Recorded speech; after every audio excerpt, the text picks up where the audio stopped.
Halo guys, kita dari kelompok 6. Jadi pada hari ini kelompok kami mengikuti persidangan di PTWN Surabaya dengan kasus pertanahan dengan tergugat kantor pemerintahan pertanahan Kabupaten Gresik. Nah, udah penasaran belum? Berikut penjelasannya. Woi.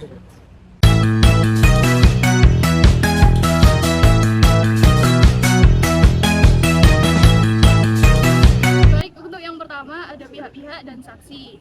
Pihak penggugat yaitu Bapak Askur Rajib didampingi dengan kuasa hukum Bapak Taufan Reza SHMH menghadirkan 3 orang saksi. Yang pertama ada Bapak Sukirman selaku anggota BPD periode tahun 2000 hingga 2005 dan Bapak Almua sebagai mantan kepala desa periode tahun 2005 hingga 2009 dan Bapak Leonard Dominggoy SHMH. Untuk pihak tergugat ada Kepala Kantor Pertanahan Kabupaten Gresik yang menghadirkan saksi Bapak Rifai selaku pemilik tanah Persil 20 dan pihak intervensi 1 Guru Bersedia. Oke, jadi untuk yang selanjutnya yakni kronologi perkara. Jadi kasus ini bermula dari kepemilikan tanah milik Bapak Askur Rajib yang di sini juga sebagai penggugat yang sudah memiliki sertifikat sejak tahun 1982. Luas tanah awal milik Bapak Askur Rajib ini seluas 3.680 meter persegi. Dan Bapak Askur Rajib sejak 2008 hingga 2015 melakukan pemisahan sebanyak 12 bidang hingga induk tanah tersebut bersisa 1.886 meter persegi. Oke, selanjutnya pada tahun 2017 Bapak Askur Rajib kembali mengajukan pemisahan sisa tanah dari yang sisa sebelumnya yakni 1.886 meter tersebut menjadi 12 bidang baru kembali.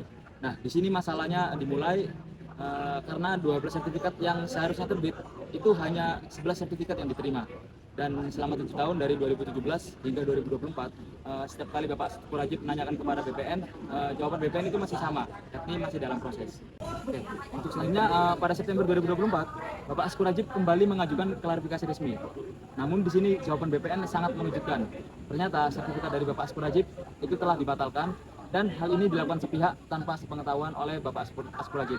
Dan setelah ditelusuri, ternyata di atas objek tanah yang dibatalkan itu telah terbit sertifikat baru atas nama Ibu Mubadriah. Nah, pihak Mubadriah kini berstatus sebagai tergugat intervensi dalam kasus ini. Kemudian ditemukan adanya kejanggalan serius pada dasar bukti. Sertifikat Bapak Askur Rajib didasarkan pada Persil 6, sementara sertifikat yang baru muncul didasarkan pada Persil 20. Secara logika pertanahan, menurut wawancara kami dengan kuasa hukum dari Bapak Askur Rajib bahwa tidak mungkin Persil 20 itu bersebelahan dengan Persil 6, apalagi bertumpang tindih. Nah, dari adanya kejanggalan ini maka muncullah gugatan-gugatan oleh penggugat.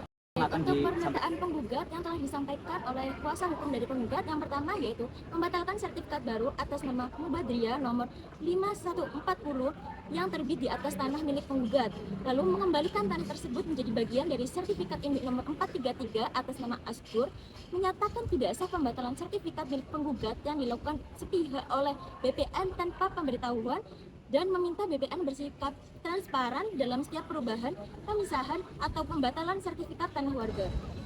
Baik, ini adalah sekilas bukti dari masing-masing pihak, yaitu pihak tergugat dan pihak penggugat. Dari pihak tergugat yaitu bukti kwitansi jual beli tanah yang dilakukan oleh Bapak Rifai dan Ibu Mubadriah.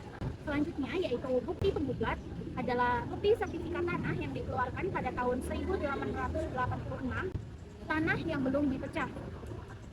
Baik, selanjutnya yaitu proses persidangan tahap administrasi dan penetapan.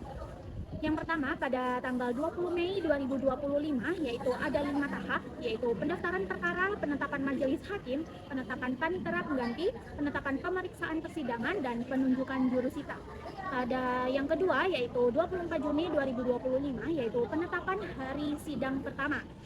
Terus selanjutnya pada tanggal 1 Juli 2025 yaitu putusan sela atau terkait permohonan sela.